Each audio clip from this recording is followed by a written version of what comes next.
Hey guys, Mr. Yisley here. So we're moving on to lesson number 13 in chapter 6, all about factoring. And so lesson 13 is moving through more complicated looking trinomials.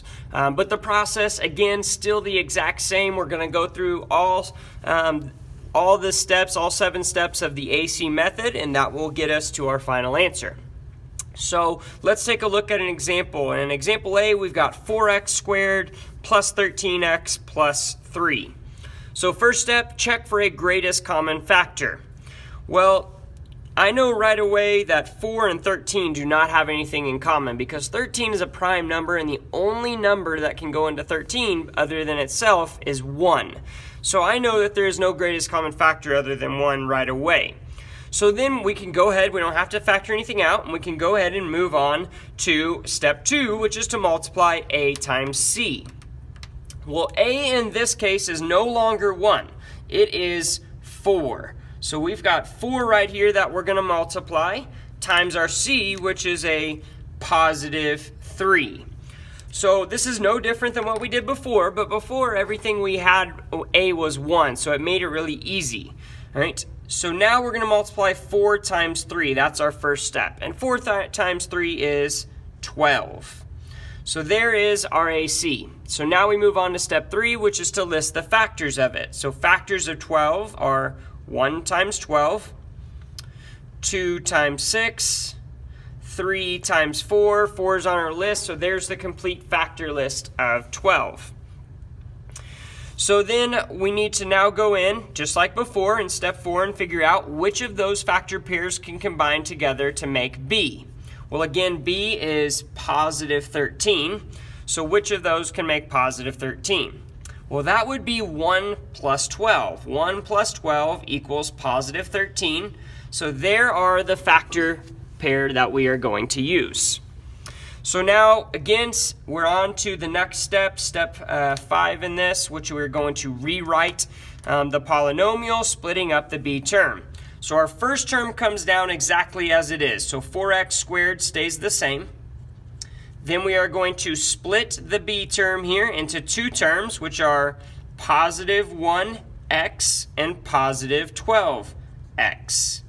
Then we bring down our last term of positive 3. So then we're on to step 6, which is to group up the terms. So we're going to group up the first 2 terms and then group up the second 2 terms, including the sign in front of that third term. Then we're looking for greatest common factor, just like before. So greatest common factor of 4x squared plus 1x. Well, they both have x's, so x's are apart. One of them has a 1, so no bigger number than that, so x is our greatest common factor. So then we say, okay, well, what did I multiply x by to get to 4x squared? Well, there's no number in front of my x, which means it's a 1. Well, what did I multiply 1 by to get to 4? Well, that would be 4.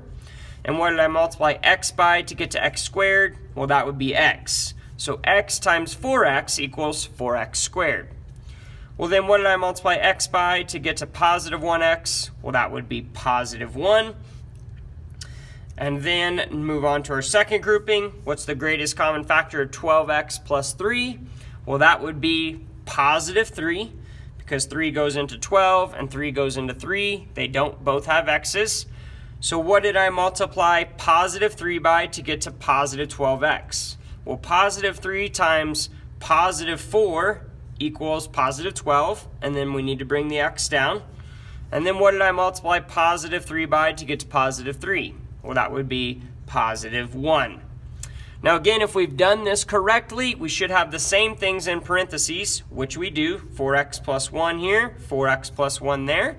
So there's our first parenthesis, 4x plus 1. Our second parenthesis, what's left over, which is x plus 3. All right. Now, again, before we always just had x plus something or x minus something, and there was no numbers in front of x. So if you're unsure, again, if this is correct, you can always do FOIL to check your answer. So again, if you're not sure, you can always FOIL this back out to see if you get back to where you originally started. But again, the method is no different for factoring it out. We're going to use that AC method and go through the 7 steps. All right, well, let's move on to example B here, which is 3x squared minus 7x plus 2. So again, step 1, check for a greatest common factor. Well, there is no greatest common factor here because 3 and 2, the only numbers that go into those other than 1 are themselves, and 2 does not go evenly into 3, and 3 obviously does not go into 2. So no greatest common factor here. So now we're going to go into multiplying a times c. Well, a again is found in front of our x squared term, so that is the 3. C is found at the end, plus its sign, so that is a positive 2.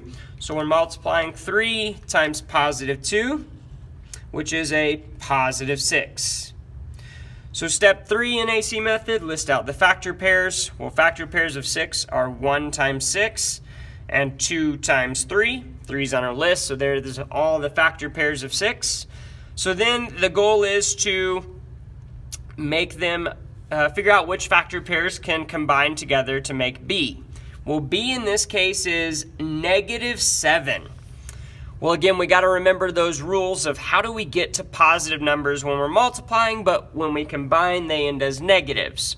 Well, reminder that a positive times a positive equals a positive, but also a negative times a negative equals a positive. Now, if we add two positives together, they equal a positive, but if we add two negatives together, they equal a negative.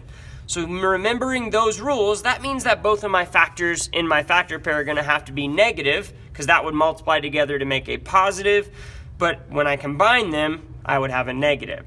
So when I look at this, I say, which one of those can do that? Well, if I make this negative 1 and negative 6, negative 1 times negative 6 equals positive 6, but negative 1 minus 6, or negative 1 plus a negative 6, equals a negative 7. So there is the factor pair that I'm going to use. And we've already learned about those rules before in previous problems, so just a reminder of them. So now we're moving on to step 5 here, which is to split or rewrite our polynomial, splitting up the b term. So first term comes down as is, so 3x squared stays the same.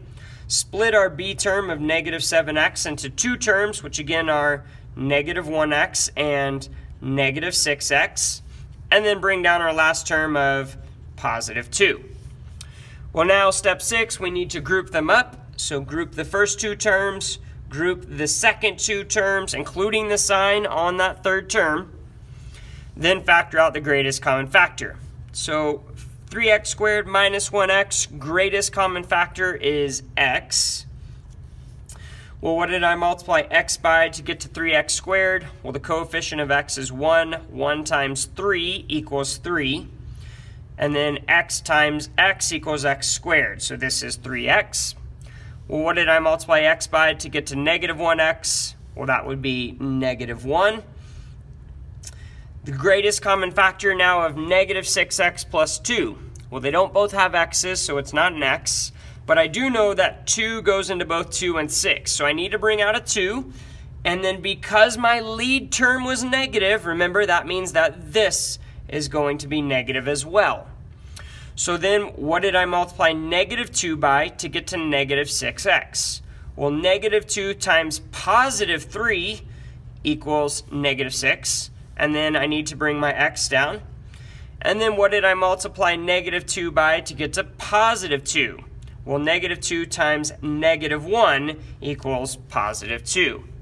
Now again, if we did this correctly, that means that these two parentheses should be the same, and they are. So parenthesis of 3x minus 1 is the first one. What's left over, which is x minus 2, is my second parenthesis. All right, well, I would encourage you to try example C on your own, then check your answer with mine. So example C, 2x squared plus 7x plus 6. First thing we need to check for is there a greatest common factor? Well, 2 only is divisible by 1 and 2, all right? And 2 does not go evenly into 7, so right away I know there's no greatest common factor of this problem. So move on to step 2 in the AC method, which is to multiply a times c. Well, the a here is 2, and c is positive 6, so 2 times 6 equals 12. Factor pairs of 12 is step 3, so 1 times 12, 2 times 6, and 3 times 4. 4 is on our list, so we're done with our factor pairs. So step 4, we now need to figure out which of those factor pairs can make B. B in this case is this positive 7. Well, which ones make that? That would be 3 plus 4, and 3 plus 4 equals 7. So there's what we're going to use. So now step 5, we need to split apart that B term and rewrite the polynomial. So first term of 2x squared comes down as is. Split positive 7x into positive 3x plus 4x, and bring down my last term of positive 6. So now we need to move on to step 6, which is to group the terms and factor out the greatest common factor. So group the first 2 terms, group the second 2 terms right there. Then what's the greatest common factor of each grouping? Well, 2x squared plus 3x has a greatest common factor of x. Well, what did I multiply x by to get to 2x squared? Well, that would be 2x. What did I multiply x by to get to positive 3x? Well, that would be positive 3. Greatest common factor of positive 4x plus 6. Well, I know 4 and 6 are both divisible by 2, so that would be positive 2 because my lead term is positive. Well, what did I multiply positive 2 by to get to positive 4x? Well, 2 times 2 equals 4, and then bring the x down. Well, what did I multiply positive 2 by to get to positive 6? Well, that would be positive 3. So again, if we did this correctly, our parentheses should be the same, which they are. So there's our first parenthesis, our first factor of this. Our second is what's left over, so x plus 2 is our second parenthesis. All right, so that is how we work with trinomials when you can't factor out a greatest common factor and a is something other than 1. All right, if you have any additional questions on that, please let me know. Otherwise, you should have what you need to continue on to lesson number 14.